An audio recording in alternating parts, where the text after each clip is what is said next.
Assalamualaikum warahmatullahi wabarakatuh. Alhamdulillahirabbil alamin wa bihi nasta'inu ala umurid dunya waddin. Assalatu wassalamu ala asrafil anbiya'i wal mursalin wa ala alihi wa sahbihi ajmain. Asyhadu an la ilaha illallah wahdahu la syarikalah wa asyhadu anna Muhammadan abduhu wa rasuluh la nabiyya ba'dah.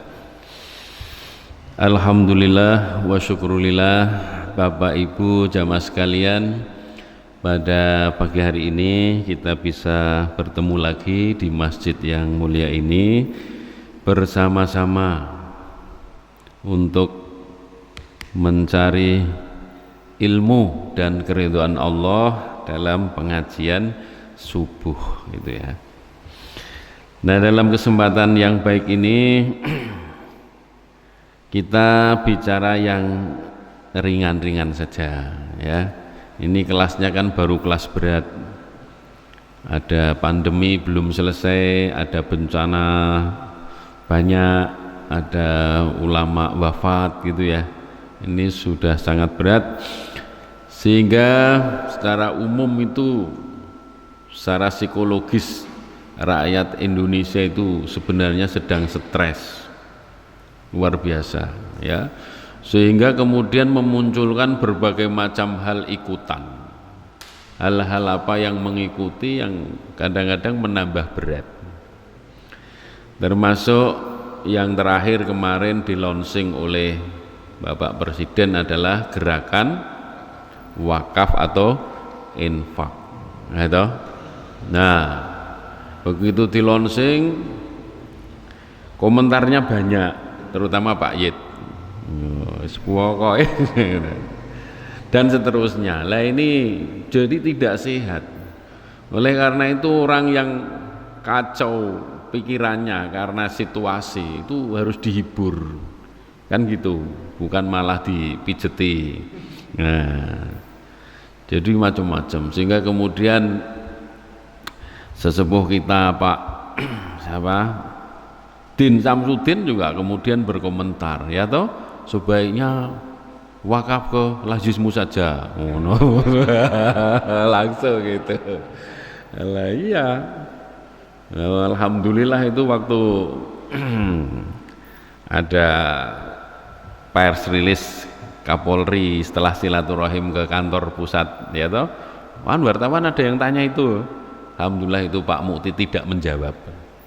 Nah, itu yang tentang Pak Din menganjurkan itu. Jadi kemudian muncul ketidakpercayaan dan segala macam. Nah, oleh karena itu marilah jamaah sekalian kita bicara yang ringan-ringan aja. Kalau saya paling senang bicara itu tentang cinta, ya enggak? Itu paling asik gitu kan. Karena apa? Kalau sudah bicara cinta, isinya itu kasih sayang gitu ya. Isinya kasih sayang, isinya itu menyayangi, mesti kalimatnya lembut, pikirannya adem. Nah, itu tanya Bu Hening kalau nggak percaya. Nah, baik, oleh karena itu maka pagi hari ini kita akan sampaikan ya, apa sih sebenarnya yang akan kita peroleh itu ya kalau kita dicintai oleh Allah Subhanahu wa ta'ala. Loh gitu. Kan cinta itu harus dua belah pihak. Sehingga tidak bertepuk sebelah tangan. Ya, bertepuk sebelah tangan kan enggak bunyi. Oh, hanya gini-gini, gitu. Bertepuk ya dua belah tangan. Nah, kalau dulu kita sudah sampaikan tentang cinta kepada Allah, maka tentu orang akan bertanya, lah kalau sudah saya mencintai Allah, tuh cinta Allah cinta saya dapat apa gitu. Nah, jamaah sekalian, dalam sebuah hadis yang juga pernah kita sampaikan dalam pengajian ini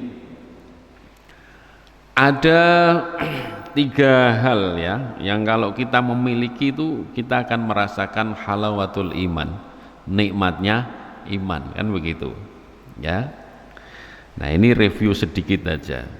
Apa itu tiga itu? Tiga itu adalah ayyakunallahu wa rasulahu ahabba ilaihi mimma siwahuma.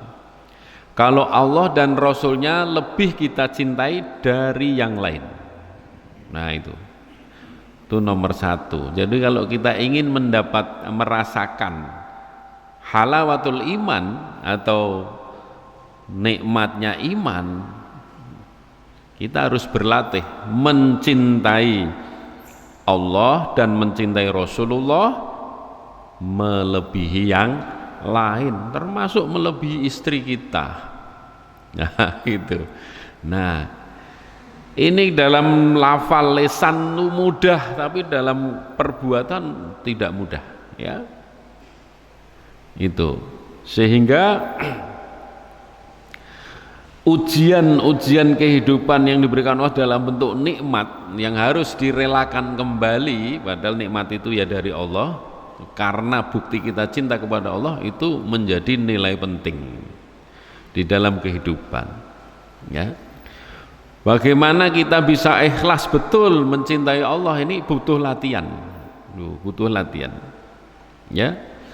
Kita kerja keras dapat rezeki halal milik kita, kita kumpulin. Ternyata ada perintah sebagian keluarkan zakat, kan gitu. Wah ini kan terus ujian kan. Nah ketika kita, oh ya ini perintah Allah, kita lakukan, tuh, ya sudah siap lazismunya, misalnya gitu. Nah, tetapi ketika kemudian bisikan-bisikan nafsu itu, ya kalau 2,5% ya. Ya, nek 1 juta itu selawe. Lah tapi nek duitnya Mas Gufron ini 5 miliar itu kan metune eman-eman. Loh gitu loh. Sehingga kemudian yang keluar adalah mengurangi kualitas iman. Wah, nak tak tahu samene duitku 5 miliar. 5 miliar itu kan berarti 5.000 juta. Berarti kan 5.000 ping selawe ewu, metune piro, Pak? Aku nek duit ratu tak hitung, nyoh soal itu. Lah, kemudian keluarnya eman-eman gitu loh. Terus metune kok sakmene, wis tak kei sebagian wae. Terus tak setorke, ya tah 5 juta ya, kita wis pantes ono namaku tertulis lah itu. Seperti itu. Ya tetap iman, tapi kan dipotong imannya gitu. Nah inilah kita. Oleh karena itu Bapak Ibu sekalian, ya memang tidak cukup hanya dengan ibadah sholat saja, puasa saja dan seterusnya, tapi kita harus ingat bahwa alladzi khalaqal mauta wal hayata liyabluwakum ayyukum ahsanu amal. Itu di mana-mana dan setiap saat gitu. Yang sedang jadi pedagang, yang sedang jadi pegawai, yang sedang jadi apapun ya, buruh dan seterusnya, begitu juga nanti yang akan bertugas di Jeddah, Mekah yang sebentar lagi saya kirim, nggak tahu kapan. Itu ya walaupun dekat dengan Masjidil Haram dan seterusnya, tapi ayat itu berlaku. Nah itu. Nah yang kedua, wa an tuhibbal mar'a la yuhibbuhu illallah. Mencintai seseorang, di sini disebut mar'ah itu cewek ya. Tapi artinya kalau cewek ya mencintai cowok, kalau cowok mencintai cewek itu, ya itu normal gitu.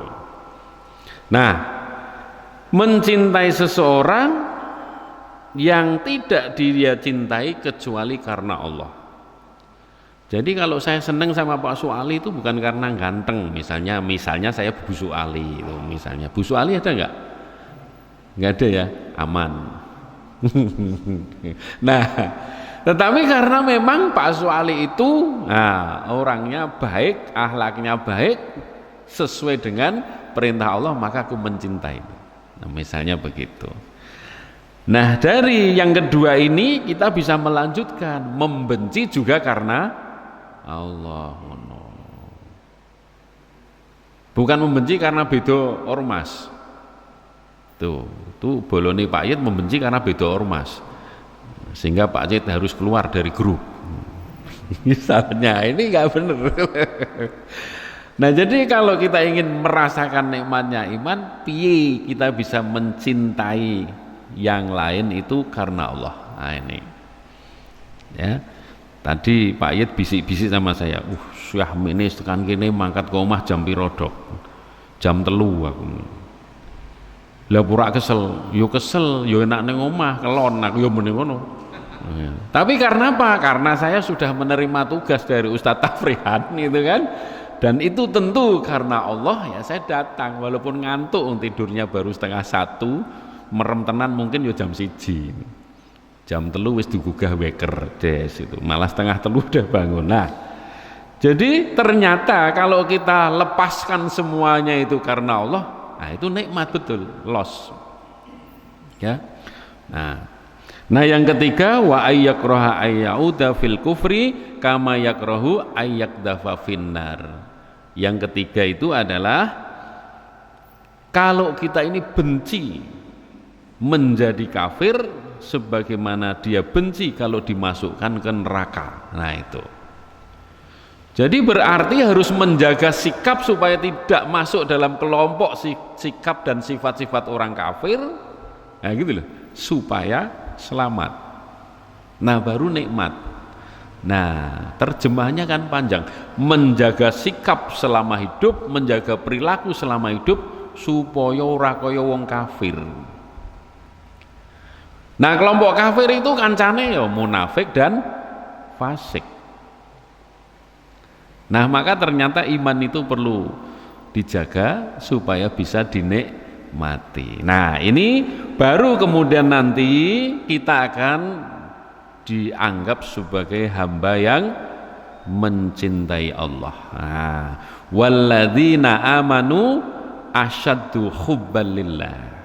Jadi apapun, mau nikah seperti Mas Hadi ini mau nikah karena Allah Mas, ya itu ora karena koncoku wis rabi kabeh aku urung aja ngono. Memang karena Allah gitu loh. Parani bismillah, istiharoi oke, wis madep mantep lamar. Masalah jawaban pasrahke Gusti Allah. Ditompo alhamdulillah, ora tompo alhamdulillah, kesempatan kelirik liyane gitu loh. Jadi positif selalu. Nah gitu ya. Nah, tapi jangan seperti Mas Gufron kalau ditanya saya masih kecil, no. Padahal anaknya bro 5 gitu. Tanya sudah punya istri belum, lha itu iswan ngono. Tak takoni lho kok ndi sing ngajari Pak Fuad. Wah, lah aku meneh kena. Baik. Nah, ya, Bapak Ibu sekalian, maka mari sudah kita lepaskan semua urusan yang ruwet-ruwet yang isinya macam-macam fitnah itu, coba kita menikmati iman kita ini dengan 3 hal itu kita latih. Belum tentu loh sampai tua duwe cucu iku iso ya. Nah, itu kalau ndak bisa kan berarti hampa. Ya, hampa itu ya piye? Jadi kita punya iman, punya barangnya nih gak iso nikmati, kan hampa tuh. Ya tetap beriman sih, tapi kan gak nikmat ya. Saya punya pasien tuh lucu ibu-ibu ya. Pasiennya dari desa itu apa namanya? Lugu gitu loh, lugu orangnya ya, datang periksa bolak-balik mah itu. Saya mikir ini mesti ada stres gitu kan. Nah, setelah saya gali betul-betul ternyata betul dia itu stres, sedang punya masalah dengan suaminya. Nah, itu. Nah saya tanyakan penyebabnya saja, saya nggak sampai masuk ke lain-lain. Terus dia ngomong kalau janjane kula niku mboten seneng kalih niku Pak. Lah piye? Lah cara mbiyen niku digathuke wong tuwa, nggih kula manut mawon. Mboten cinta belas ngono. Lah terus anakmu piro? 5. Ora cinta tapi anake 5. Lho lah ngono ki terus nek ngono iso menikmati ora? Mboten belas ngono ki. Astagfirullahaladzim. Masa aku dadak ngursusi. Anake wis 5. Jadi kita punya iman kepada Allah, kepada Rasulullah ini gak pernah merasa nikmat, malah menderita terus, kan cilaka gitu kan. Wah guru-guru aku iman karo Gusti Allah malah rekoso. Lah apa? Salat 5 kali. Ngene duit kon tok zakat, cilaka lah. Ini pikiran seperti itu tuh pikiran kufur sebenarnya. Hati-hati ya. Nah, baik. Nah, kemudian Bapak Ibu sekalian, di dalam surat Al-Maidah 54 itu Allah sebutkan kalau orang-orang yang sangat mencintai Allah ini hadir gitu ya, itu insya Allah gitu lingkungan itu indah, nah, gitu. Maka dari itu kita tentu berharap gitu kita termasuk hamba yang itu kan gitu. Jika dalam surat Al-Maidah itu disebutkan fasaufa ya'tillahu biqaumin yuhibbuhum wa yuhibbuna. Allah akan mendatangkan kelak satu kelompok kaum yang Allah mencintai mereka dan mereka pun sangat mencintai Allah Subhanahu wa taala. Jadi di sini unsur cinta harus ada dua. Manusianya cinta kepada Allah, Allahnya mencintai manusia. Nah gitu. Nah ya. Nah ngomong-ngomong tentang cinta itu selalu muncul buktinya apa? Nah ini anak zaman sekarang itu kan selalu butuh bukti. Maka kalau ada cowok datang bilang I love you gitu, ya ta? Ceweknya itu terus tanya, bukti ini apa mas? Nah bukti ini kemudian diterjemahkan oleh bocah saiki pacaran, cium-ciuman lah, itu kan salah penerjemahannya ya. Bukti cinta itu menjaga, oh gitu. Bukti cinta itu adalah menjaga dan siap melayani, itu katanya gitu. Tetapi kan enggak, kalau anak sekarang mau dicium nggak mau terus ngene, jari kowe cinta padaku, buktikan lah, tak cium kok moh lah itu. Padahal sebenarnya justru yang moh itu yang cinta, ya kan? Kenapa? Karena dia menjaga, bukan malah menjajah. Ini menjaga gitu. Nah, baik. Nah sekarang apa yang akan kita peroleh kalau kemudian Allah itu mencintai hambanya. Nah, jamaah sekalian, yang paling diidam-idamkan oleh kita sekalian ini ya, hakikatnya dalam kehidupan itu tidak ada lain sebenarnya satu. Apa itu? Mencari keridhaan Allah Subhanahu wa taala. Nah, pelajarannya kan seperti itu. Tapi pada prakteknya kan tidak mudah. Kalau ditanya, wah, ini kok ibadahnya sergap terus. Apa yang dicari Pak Samawi? Saya hanya mencari ridho Allah Subhanahu wa taala. Oh, kan kalimatnya asik loh. Tapi benarkah itu? Yang ngerti ya hanya diri kita, ya kan? Apakah kemudian ada unsur-unsur lain? Wallahu alam. Maka dari itu ya, yang dicintai Allah dan memperoleh keridhaan Allah ini ternyata akan dimudahkan bagi dia itu melakukan amal soleh ya. Jadi ketika sudah hati kita menyatu dengan Allah, sangat mencintai Allah melebihi yang lain, maka ketika mengerjakan perintah-perintah Allah itu rasanya betul-betul lepas, tidak ada beban, sehingga semuanya mudah. Tadi mau zakat yo langsung los gitu, ora nganggo iman-iman meneh. Mau berangkat ngaji yo bismillah los, tidak punya beban. Wah engko ngene, engko pasienku do mulih ngenteni aku ngaji gitu misalnya ya, sudah kita lepaskan saja misalnya gitu. Tapi yo aja suwe-suwe, engko pancen ora ndek pasien tenan sedih ya, maksudnya seperlunya.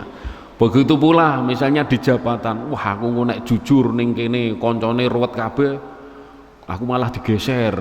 Nah, kan kadang-kadang terjadi begitu ya, jadi sing jujur iki malah digeser, dianggap ora cerdas gitu ya. Anggaran turah, belanja turah dianggap bodoh. Itulah Indonesia. Nah, jadi jamaah sekalian, yang pertama akan kita peroleh kalau kita sudah dicintai Allah adalah keridhaan.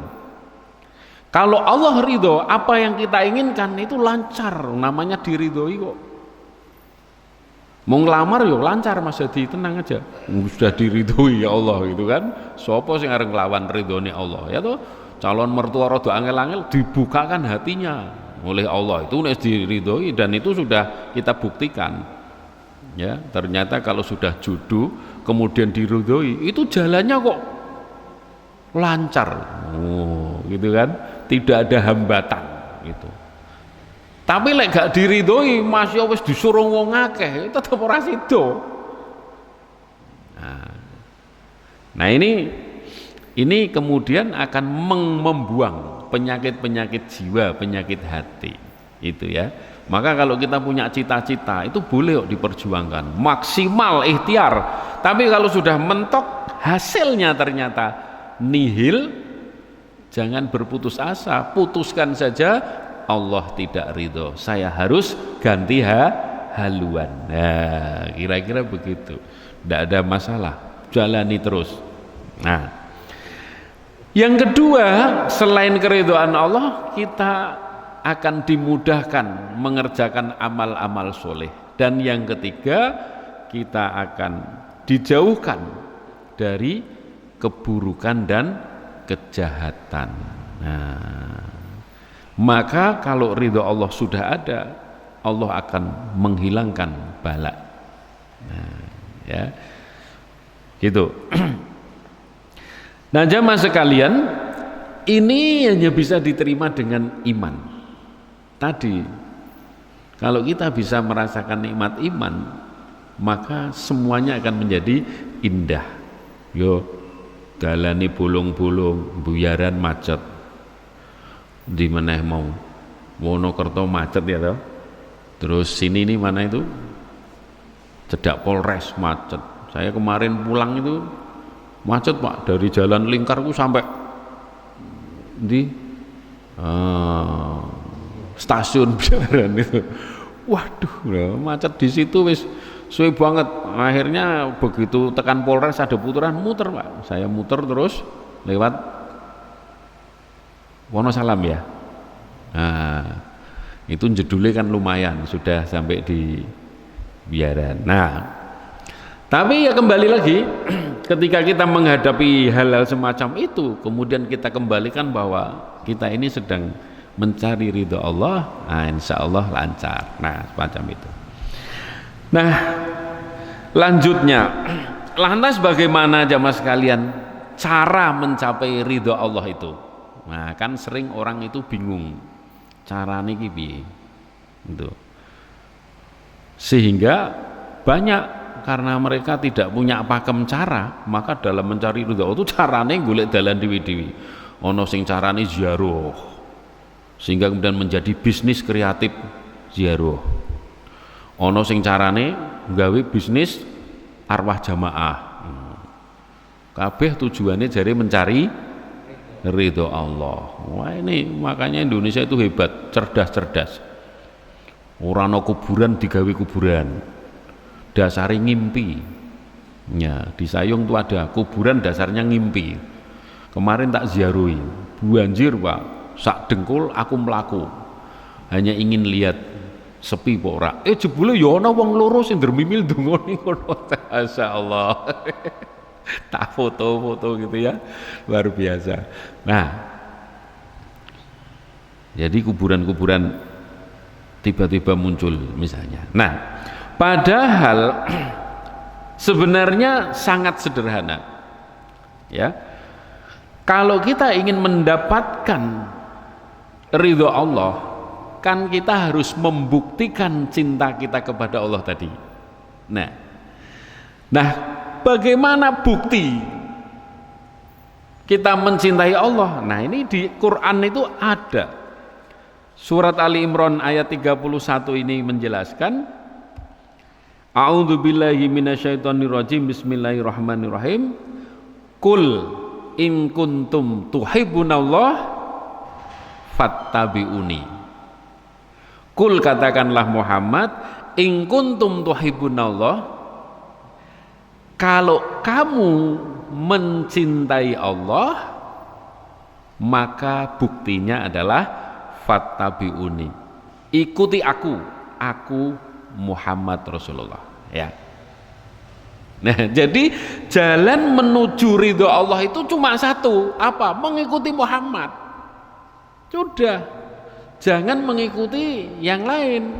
Jangan mengikuti tata cara yang dilakukan orang lain, tapi ikuti tata cara yang dilakukan oleh Muhammad sallallahu alaihi wasallam. Itu Qur'annya begitu.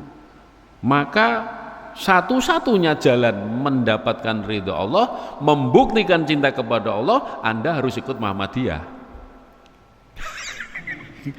Ini nek ngaji ngene ning kalangan NU ora ono sing bantah. Ya bener kok dasare Qur.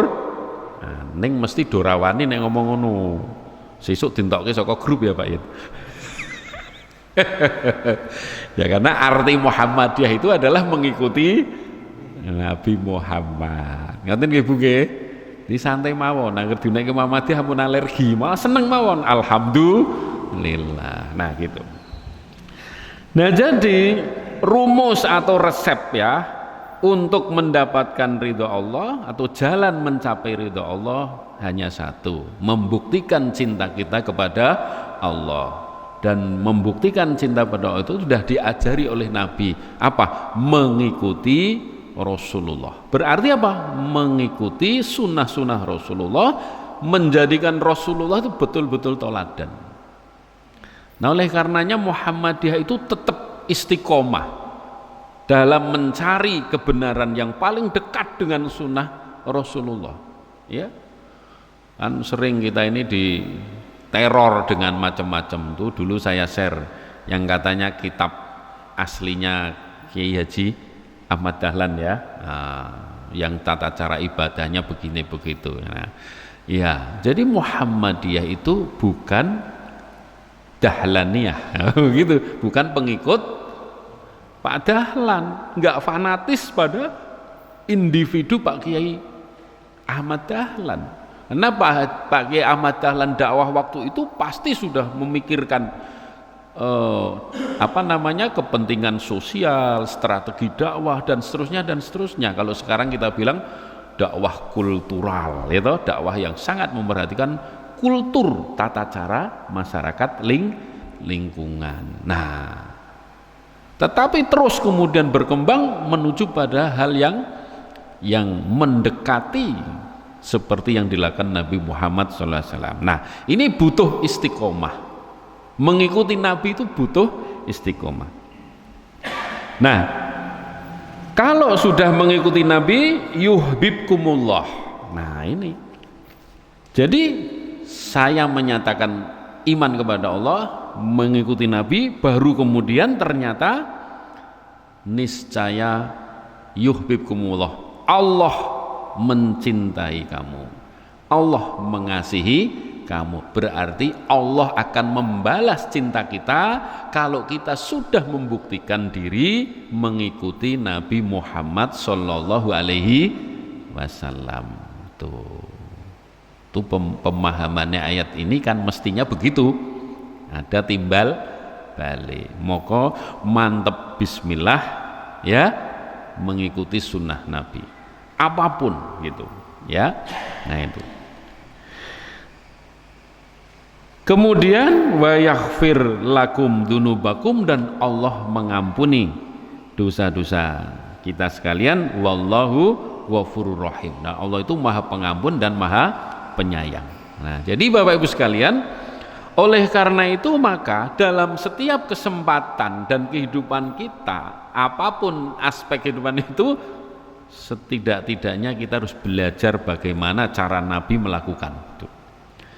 Tata cara berumah tangga, ngatur anak, ngatur ekonomi rumah tangga, ya kiblatnya Nabi. Tapi jangan dipilih yang bojone papat tok. Ya semuanya gitu. Ya, semuanya gitu. Sehingga ada kisah suatu saat Ali menantu Nabi itu rasan-rasan ya, sama istrinya. Siapa Bu namanya istrinya? Hah? Komariah. Fatimah kok Komariah. Rasan-rasan Ali ini. Eteke kok anu Dik, aku meh rabi neh. Ngono lah intine nek cara saiki ngono. Lah Fatimah ini kan yo walaupun dia itu istri yang sangat taat dan seterusnya, tapi tetap wanita. punya hati, punya rasa cemburu, ngoten nggih. Punya rasa pengen monopoli itu. Wanita tuh senengnya begitu. Suaminya yang kapasitasnya sampai 4 itu, tapi dia mesti pengennya monopoli dewi itu sendiri, sehingga agim yo pegatan meneh. Ini aku mau niru-niru, aku takut seperti itu. Mending istiqomah siji wae. Lah, ketika Ali rasan-rasan gitu, itu Fatimah kan yo piye gitu. Oh diwanek-wanekke. Cara saiki takon, "Mas, apa bener kuwi niatmu?" "Ya bener, oh, Dik." Ngono. Lah maksudnya piye? Lah aku ki arep niru Rasulullah. Padahal Rasulullah ki mertuane tur yo bapakne Fatimah.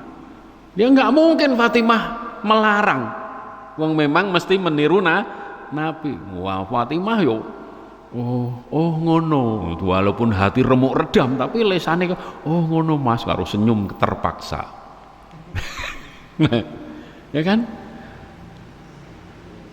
saking gak kuate Fatimah itu liya dina wadul karo bapakne. Ya bapakne iki ya nabi kuwi. Pak Mas Ali iki kok mulai macem-macem. Lho lha piye to no? Cara bahasa saiki. Mun rasan-rasan ajeng rabi malih. Loh, tenan? Nggih. Lah alasane apa? Ah sanjange niru bapak. Nabi kan ya seneng itu piye jajal nyatane ngono gitu. Waduh, ternyata Nabi itu walaupun beliau itu nabi yang luar biasa ya. Tapi bapak ndeloke anake ngono ki yo grentes itu. Ya.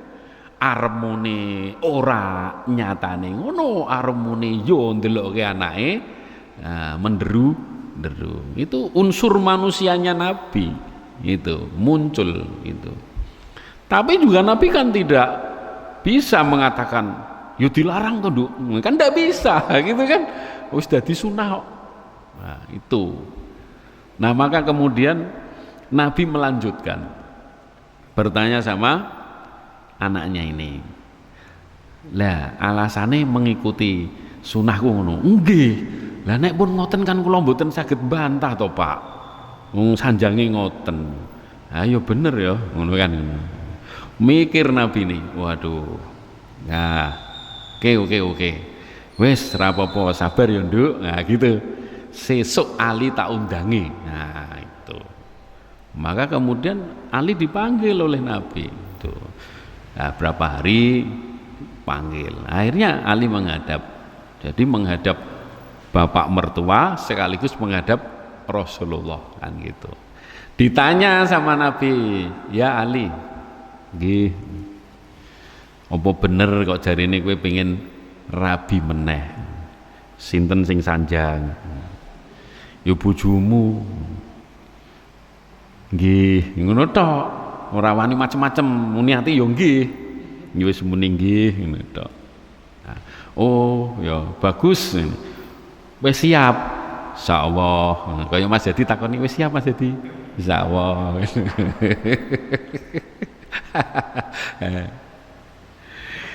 Lah alasan utamamu ki apa kok kowe arep nikah meneh? Apa bojomu ana sing kurang? Nggih mboten, ya alasane nggih kula pengin nderek sunah panjenengan. Wis, kira-kira piye nggih? Iki mertua. Ya toh, tapi bapak. Ah, kan repot itu. Nah, akhirnya Nabi dengan sangat bijak, ya alhamdulillah nek ngono apik kuwi wong kuwi niate mengikuti sunnah. Nah, saiki kau tak takon, wong resiko nikah meneh kuwi ora sederhana. Ya toh, ana konsekuensine. Nah, mula nek memang kowe bener-bener pengen mengikuti sunnahku, aku tak takon. Soale aku mbiyen kuwi nikah meneh nalika istri pertama wafat. Jadi Khadijah ya. Jadi selama istrinya Khadijah itu Nabi ya satu tok gitu ya. Nah tapi setelah Khadijah wafat baru. Nah ini Tujuan pernikahan Nabi kan untuk kepentingan dakwah. Lah terus ditanya, aku tak takon, Li, apa salatmu kuwi wis padha karo aku?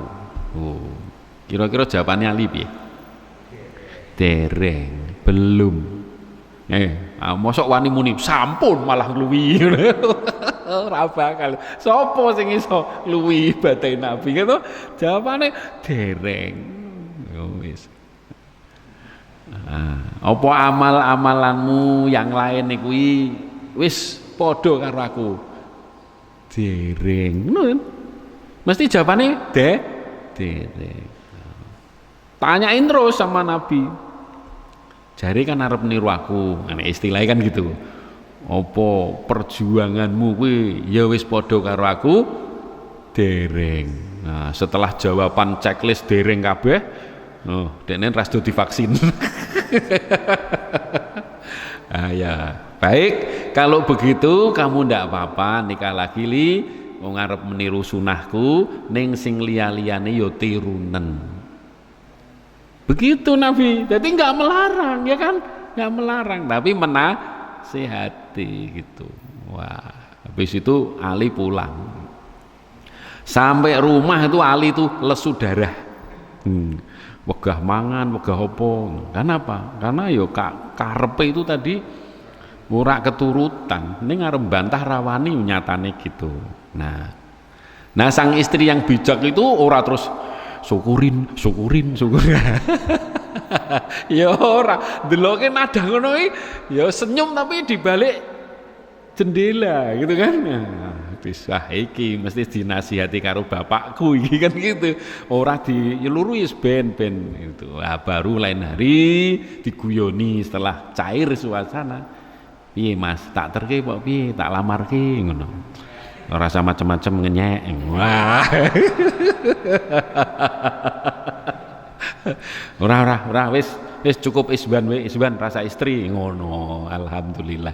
Jadi ini luar biasa. Ini contoh-contoh dan maka walaupun itu sunnah tapi pada kenyataannya tidak banyak sahabat-sahabat Nabi yang siap untuk menikah lagi. Maka tenang aja ibu-ibu sekalian. Insya Allah tidak ada mas. Kalaupun ada, alhamdulillah contoh yang bagus. Asal memang siap dan alhamdulillah saudara kita ada yang melakukan dan siap. Saya senang. Tapi jujur saya nggak bisa. Gitu karena tadi banyak faktor. Istilahnya syarat dan ketentuan berlaku. Lah saya syarat dan ketentuan saya itu sudah kedaluarsa semua. Ya sudah gitu. Nah ikhlas saja gitu kan, walaupun yo kadang-kadang delok dunia yang gemerlap tuh seneng gitu. Nah baik, jadi dari ayat ini menjelaskan Bapak Ibu sekalian ya, ada hubungan sebab akibat tentang mahabbah kepada Allah atau cinta kepada Allah. Kita mencintai Allah dengan beriman gitu kan, butuh pembuktian. Apa buktinya? Mengikuti sunnah Nabi Muhammad Sallallahu Alaihi Wasallam. Setelah dibuktikan tingkah laku kita mengikuti sunnah betul-betul, baru ternyata yuhibbukumullah, baru Allah akan mencintai kamu. Nah, maka jangan hanya omong doang, bilang cinta pada Allah, kelakuannya belas tidak menunjukkan sunnah Rasul. Itu pasti nggak akan dijawab oleh Allah. Itu namanya apa? Ya namanya cuma bohong. Seperti orang pacaran kan gedebu saja, buktinya mbuh lah. Jangan sampai kita seperti itu. Nah, jadi kalau kita sudah membuktikan cinta kita kepada Allah dengan cara melaksanakan surah Rasulullah, baru yuhibbukumullah. Ya paham ya. Jadi kalau betul-betul ingin mendapatkan cinta Allah, mengikuti Rasulnya ini harus sungguh-sungguh. Enggak boleh ditawar. Nah setelah itu Allah memberikan ampunan, wa yaghfir lakum dzunubakum dan seterusnya. Nah itulah jamaah sekalian. Oleh karenanya maka menjalankan syariat Islam ya dan syiar-syiarnya ya, berikut fardu dan sunnahnya dengan menanggung ya kewajiban dan risikonya itu adalah harga yang harus kita bayar ketika kita ingin mendapatkan ampunan Allah, keridhaan Allah, dan akhirnya surga Allah Subhanahu wa taala. Nah, karek kita siap gak? Karena yang akan kita hadapi adalah dunia nyata. Maka tadi saya bilang pas di kantor, yang lainnya pinter gawe kwitansi palsu, ya kan? Kita nggak bisa. Kita tuh bukannya dikatakan wah hebat Pak Suali, penjenengan hebat, ora mah wah bodoh sampean, mulane pangkat rak muda-muda ngono. Itu malah dibodok-bodokke. Ya kan? Ketika ada orang jujur, orang yang istiqomah di lingkungan yang rata-rata tidak baik, kita dianggap jelek. Maka kejelekan yang terus-menerus digaungkan bisa dianggap sebuah kebaikan. Begitu pula kebohongan yang terus digulirkan akan menjadi kebenaran. Itu diyakini oleh Pak Yed. Kebohongan yang terus disampaikan akan dianggap satu kebenaran. Nah, ini tantangan kita, tantangan Muhammadiyah. Nah, itu. Maka Muhammadiyah insya Allah tetap istiqomah, dirayu-rayu, ditarik-tarik, mau dijadikan ini itu, kusik, lihat dulu kira-kira arahnya kemana. Nah, ini luar biasa ya, luar biasa. Nah, Bapak Ibu sekalian, saya bacakan ini sampai jam berapa? 6 aja ya. Nah, masih berapa menit tuh? Oh lah, jamnya diganti yuk, jadi silau 15 menit ya. Nah, gitu. Hanya ini presisi. Kapolri baru kan presisi, berarti tepat. Wah, gitu.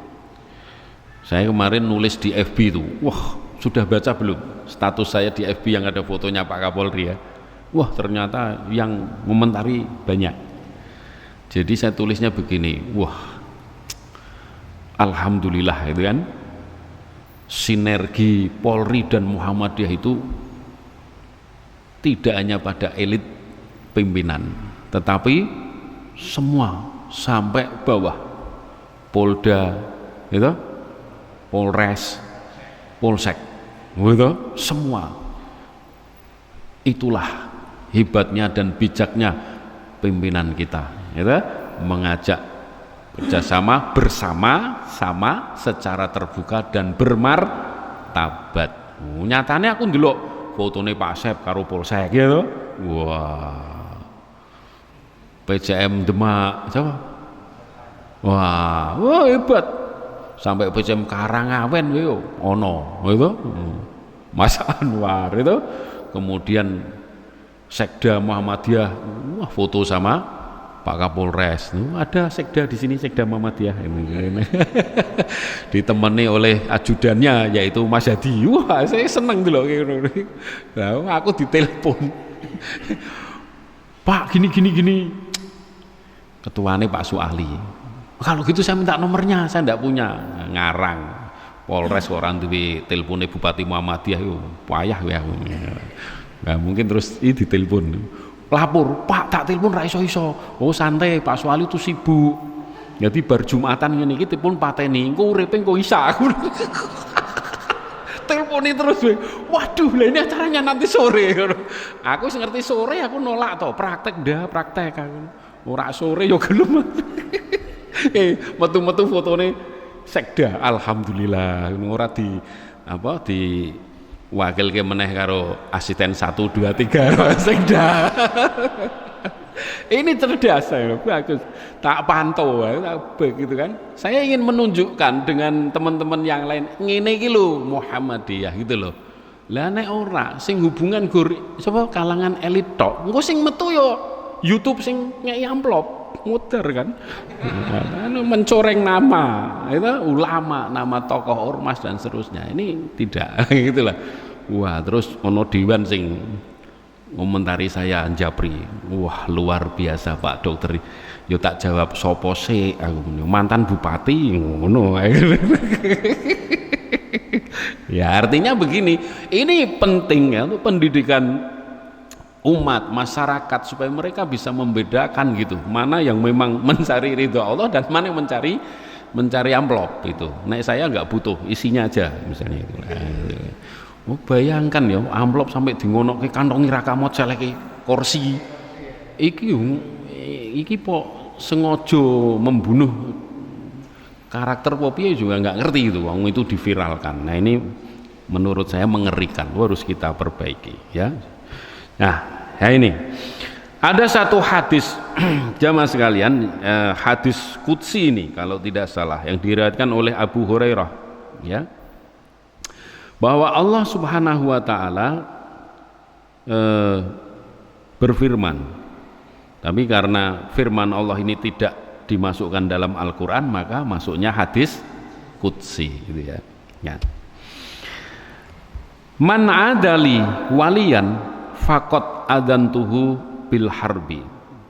Nah, Allah berfirman, barang siapa memusuhi hamba yang aku cintai, maka kepadanya saya nyatakan perang. Bayangke Pak, hadis ini wajem Pak. Jadi kalau kita sudah betul-betul dicintai Allah, nah itu, tapi dibuktikan dulu tadi ya. Lu kemudian kok ada yang memusuhi kita. Lu Allah itu mengatakan, kita nyatakan perang. Ya, perangnya karo Gusti Allah lho, rak main-main lho. Ya cuma denen dinyatakan perangnya paham ora ngono tok. Ora paham ya ndablek terus itu. Nah, tapi hadisnya begini, karena kita harus meyakini, mengimani hadis ini ya. Nah, man adali waliyan faqad adantuhu bil harbi. Jadi barang siapa memusuhi hambaku yang aku cintai, maka kepadanya aku nyatakan perang. Nah, bayangkan sampean wani perang malawan Gusti Allah. Yo, jok main-main. Nah, artinya apa? Kita harus mantep Bapak Ibu sekalian. Kalau kita sudah mengikuti Muhammad, mengikuti sunnah, berada dalam kebenaran, bukti cinta kita kepada Allah, maka Allah langsung yang akan melindungi. Itu loh. Di dalam ayat Al-Quran disebutkan, ya toh, bahwa siapa orang yang mengatakan Rabbunallah summastaqomu, kemudian istiqomah, tatanazzalu alaihimul malaikatu alla takhafu wa la tahzanu. Kalau orang itu sudah mengatakan Tuhanku Allah, kemudian dia istiqomah terhadap ketuhanannya itu, Allah menurunkan malaikat untuk menjaga dia, maka tidak perlu khawatir, takut, ragu macam-macam. Itu orang yang sudah beriman dan istiqomah, Allah turunkan malaikat menjaga. Kalau kemarin cuma di ini Pak semua Polsek santai, temoni Mas Labib selesai. Jak ngopi. Tetapi kalau kemudian hamba yang beriman dan dicintai Allah itu dimusuhi, ternyata Allah sendiri turun tangan. Kowe perang karo aku. Oh, cara carane. Kowe ganggu Pak Yit, adepi aku, ngono ra. Meneh ganggu Pak Asep, adepi Mas Hadi. Lah ini sering keimanan kita yang begini nih kurang, sehingga ketika melakukan kebenaran, amar ma'ruf nahi mungkar itu wedi, melakukan sunnah Rasul yang di negeri bintang 9 risi, ora enak karo konco, karo tonggo, karo lingkungan. Nah ini kan repot. Itu loh maksud kita. Jadi bismillah ya. Nah ini kita lanjutkan, anak hadisnya rodok panjang. Wa ma taqarraba ilayya abdi bi syai'in ahabba ilayya mimma aftaratuh alaihi. Dan tidak ada sesuatu yang mendekatkan hambaku kepadaku yang aku lebih sukai daripada dia melaksanakan fardu yang kuwajibkan kepadanya. Jadi intinya ya, tidak ada sesuatu yang paling hebat dalam pendekatan hambaku kepada aku kecuali hambaku itu melaksanakan fardu yang aku wajibkan.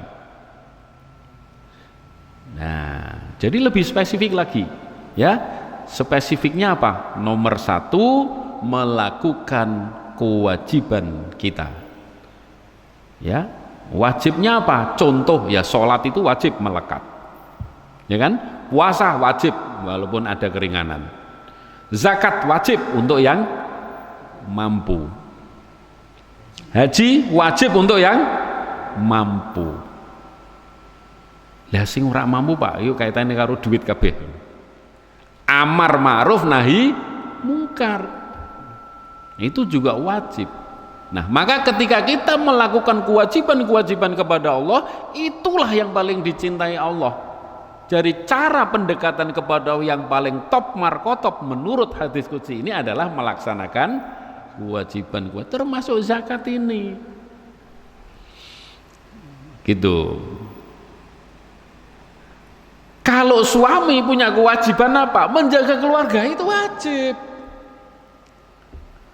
Jadi ketika kita melakukan kewajiban-kewajiban yang intinya mengikuti sunnah Nabi, itulah pendekatan yang paling dicintai oleh Allah Subhanahu wa ta'ala. Jadi ketika kita melakukan berbagai macam kewajiban kita sebagai apapun, ya, kalau saya misalnya sedang bekerja sebagai dokter, kewajiban saya memeriksa pasien ya disiplin, periksa yang perlu diperiksa, ora mpremen liyane. Itu misale ngono lho. Aku sadurunge disindir Pak Yut aku ngomong sih gitu loh. Wong itu kan sangat mungkin itu. Dan kadang-kadang malah pasiennya sing ya masang kan yo marai seneng nggih Pak nggih. Sering dicemburui pada profesi lain. Enak Pak dokter, demek-demek, dumuk-dumuk ngono to. Nutuk-nutuk, ngrungok-ngrungokke, nginceng-nginceng ngono ta. Bar kuwi dikei bonus bokong. Lho wis ngono ijeh matur nuwun, ijeh muni pinten ngono lho. Gitu lah. Nah, iku ijek rekoso menurut aku. Luwih enak meneh dukun, terawang wadah bayar kok. Sekolah ibu itu kan ya luwih hebat. Ngono nek mati ra ono sing nuntut itu. Dokter bolak-balik dituntut ya. Gajine 3 juta, tuntutannya 3 miliar, stres. Nah, oke. Itu ya. Nah, oke, baik.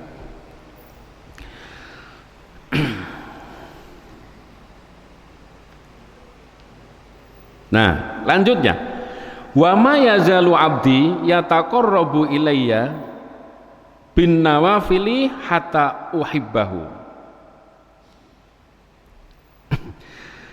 Dan selalu hambaku itu mendekatkan diri kepadaku dengan melakukan berbagai amal sunnah sampai aku lebih mencintainya. Jadi yang nomor pertama tadi pendekatan yang paling hebat adalah melaksanakan kewajiban. Yang kedua, ya kan gitu, hambaku itu selalu mendekatkan diriku dengan amal-amal sunnah. Wajib utama, sunnah itu prioritas. Maka setiap beramal atau beribadah, kalau masih ada kesempatan dan waktu, lakukan yang sunnah-sunnah itu. Ya, datang ke masjid lebih awal, bisa sholat kan? Bisa sholat sunnah apa?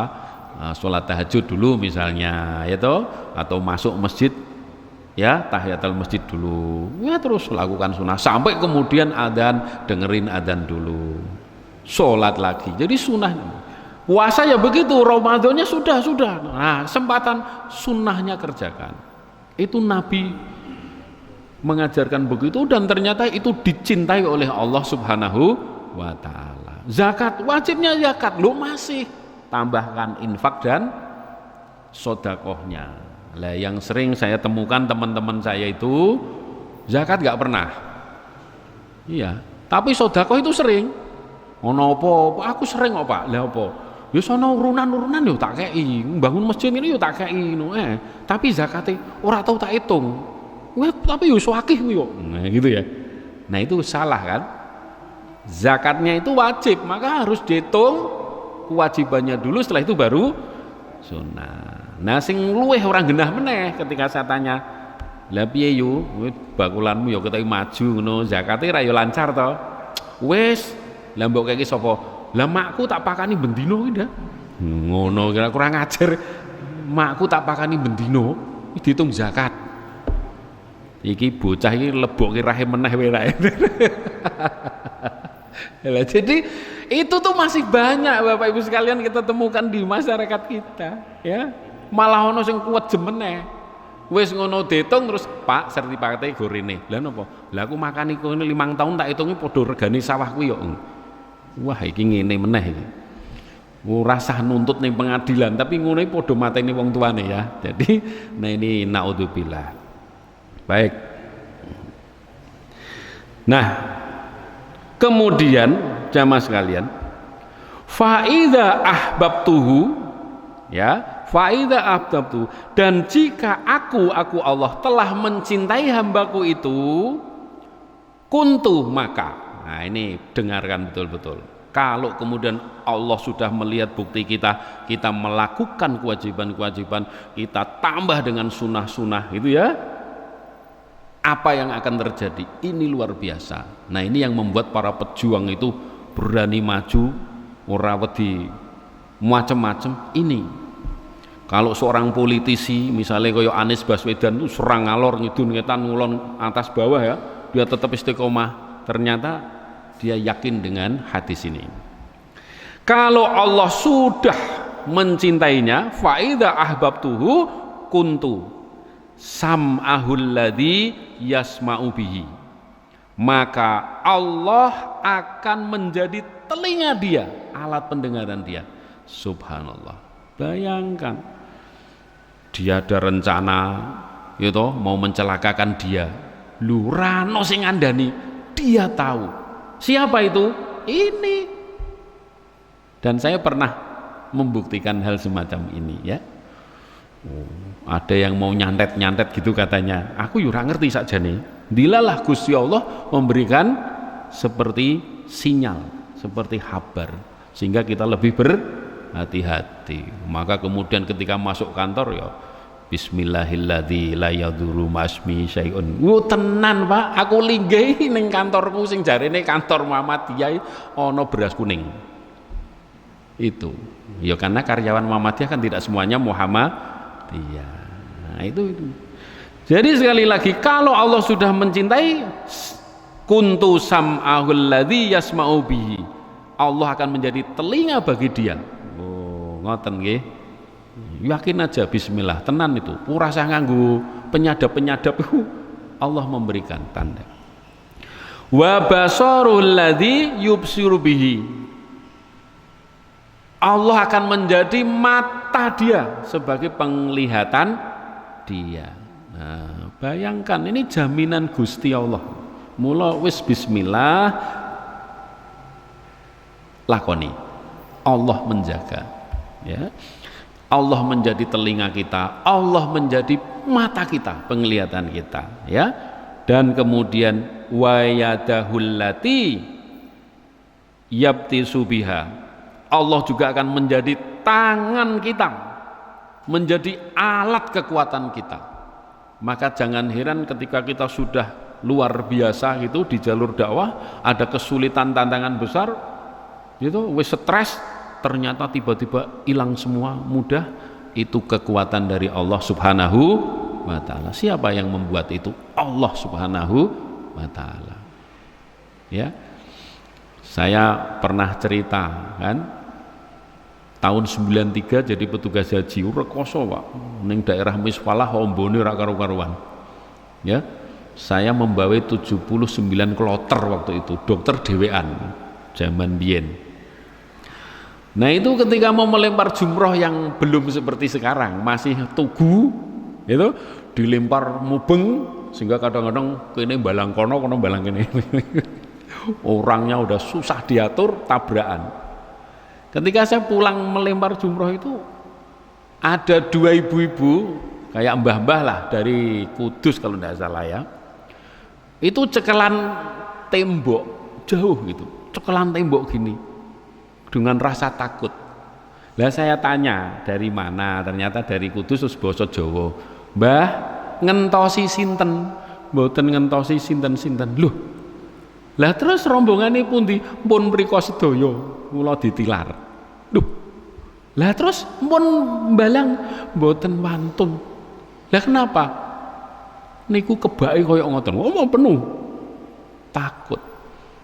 Ya Allah, iki rombongane regune kok ya ninggal. Tapi memang kadang-kadang begitu, walaupun sedang haji rasa egonya kan tinggi. Itu tanya mantan petugas haji, Pak Haji Suali. Calon sesuk meneh tihane tambah haji meneh. Kan kadang-kadang begitu, egonya itu kan tinggi, tinggal lunga kabeh. Lagi sing ra ndek keluarga. Nah, maka ya sudah, saya bismillah. Memang tadi saya masuk sana ya rekoso gitu.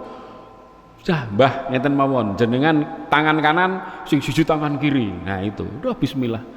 Bismillah nggih, pokoke bismillah mawon. Nggih, bismillah. Waktune pun beto ampun, gitu kan. Nah, itu Masya Allah yang saya dapatkan dan rasakan itu luar biasa. Jadi seolah-olah ya ini, seolah-olah ketika saya jalan itu ya bukan gung lewang-lewung Pak, yus pokoknya lancar gitu loh. Dimudahkan lah. Jadi kayak ada wong sing berkerumun wakah itu. Aku membayangkan Nabi Musa itu membelah apa? Laut ya. Kayak gitu kok nyemplungi. Kok piye? Tutuk jerat. Nah, saya membayang itu. Nah, sudah satu persatu, Mbah jenengan rin. Jadi Mbah yang satu saya suruh di belakang, yang satu tak cekeli, takon melempar. Selesai genten geser Mbah ini. Geser ya, selesai kemudian kita balik kanan mulih, itu balik gini itu udah penuh lagi gitu. Nah jadi kadang kita akan menemukan pengalaman religius semacam itu gitu, dan itu bukti kalau ini nyata ya, Allah yang akan memudahkan. Nah jadi Allah akan menjadi telinga kita, akan menjadi mata kita, akan menjadi tangan kita, dan bahkan Allah akan menjadi kaki kita ya, yapsitu biha warizlahul lati yamsi biha. Allah akan menjadi kaki kita yang akan mengantarkan kita. Nah, mengantarkan ya tentu ke hal-hal yang baik ya. Maka salah satu doa kita ketika wudhu pas ngumbah sikil itu ya harus tertanam di doa kita, ya Allah sesuai dengan sifat air ini yang suci dan mensucikan gitu kan, sucikanlah kaki ini dari langkah-langkah yang tidak engkau ridhoian. Dungane ngono. Kata Ustadz Dasan, arep mlaku ning karaoke ora sido gitu. Arep mlaku ndelok biduan nyawer ora sido. Nah, itu kan begitu. Nah, tapi arep mlaku ning masjid kene wah dilancarke gitu ya. Misalnya begitu. Nah, ini janji Allah. Walain sa'alani a'taituhu, dan aku berikan apa yang dia minta. Jadi dijamin apa yang diminta pasti akan diberi, sebagaimana yang tertera dalam Al-Quran ya, berdoalah kamu kepadaku pasti akan aku kabulkan, kan gitu kan, ud'uni astajib lakum, titik. Maka kita harus selalu husnudon kepada Allah, harus selalu husnudon, orang untuk muring-muring karo Gusti Allah ya. Sebab apa? Ya ana indadzonni abdibi. Aku Allah itu tergantung prasangka hamba-hambaku. Prasangka hamba-hambaku aduh ya aku aduh, nek muni cedak aku ya cedak. Itu aku jauh engkau jauh, aku dekat engkau lebih dekat. Lagune kan ngono mestine to. Ana lebih itu lagune Bimbo kurang lebih dekat. Hati adalah cermin tempat pahala dan dosa Napa Bu? Kok berpadu? Hati dan dosa kok berpadu kapan? Ora iso. Hati dan dosa bertarung. Nah, itu aku mbiyen diajari Bimbo syair asline bertarung ya. Hati adalah cermin tempat pahala dan dosa berpadu. Gundulmu dosa dan berpadu iki ketemune kapan? Walatal bisul haqqabil batil. Mula nyanyi iki ora gur asal banter. Aku seneni Elvi nek nyanyi asal banter. Kalimatnya kudu jelas. Ya toh? Nah, oke. Jadi kalau dia meminta pasti akan aku beri ya. Wa ini sta'adzabi la'u'idannahu, dan aku lindungi bila dia minta perlindungan. Masya Allah ya. Jadi subhanallah, ini hadis yang sangat luar biasa. Intinya kita iman. Kalau kita iman, mantep, kerjakan, maka insya Allah hidup kita itu akan lancar. Kenapa? Karena dikawal malaikat dan dijaga langsung oleh Gusti Allah. Maka ora usah perlu nganggu besel, ora usah nganggu jimat, cukup la haula wala quwata illa billah. Ning mantep ora la haula wala quwata illa bijimat. Oh, ndak gitu ya. Baik, itulah Bapak Ibu sekalian, sudah jam 6 lebih.